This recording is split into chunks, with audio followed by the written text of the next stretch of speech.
দুয়ারে করা নাড়ছে পবিত্র ঈদ উল আজহা। ত্যাগের মহিমায় উদ্ভাসিত হতে সারা দেশের মতো ফেনীতেও ৯০,০০০ গরু, ছাগল, মহিষ ও ভেড়া প্রস্তুত করা হয়েছে। জেলা প্রাণী সম্পদ বিভাগের তথ্য মতে কোরবানির পশুর চাহিদা রয়েছে প্রায় ৮২,০০০, কিন্তু এবছর জেলার প্রায় ৪,০০০ খামারে কোরবানিযোগ্য পশুর যোগান চাহিদাকে ছাড়িয়ে গেছে।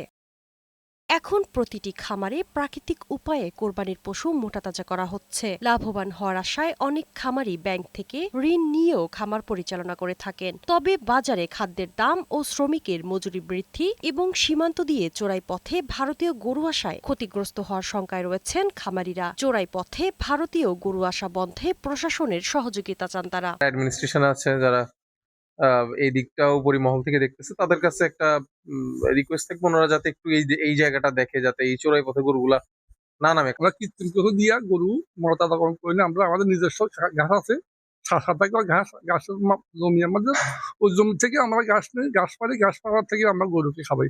এখানে ডাক্তার যে আসে দৈনিক দেখা যায়, ডাক্তার শাসন শুধু খাবার খায় যেটা মোটা তাজা হবে এইটাই। এদিকে খামারি ও গরু ব্যবসায়ীদের সার্বিক নিরাপত্তায় টহল বৃদ্ধি এবং চোরাকারবারিদের বিরুদ্ধে ব্যবস্থা নেওয়ার কথা জানান পুলিশের এই কর্মকর্তা। ইউনিয়ন ভিত্তিক যেসব গরু খামারিরা আছে, তো সেখানে রাতে কারা দায়িত্ব পালন করতেছে তাদের সাথে কথাবার্তা বলে তারা যাতে সচেতন থাকে সে ব্যাপারে আমরা আমাদের কার্যক্রম চালিয়ে যাচ্ছি।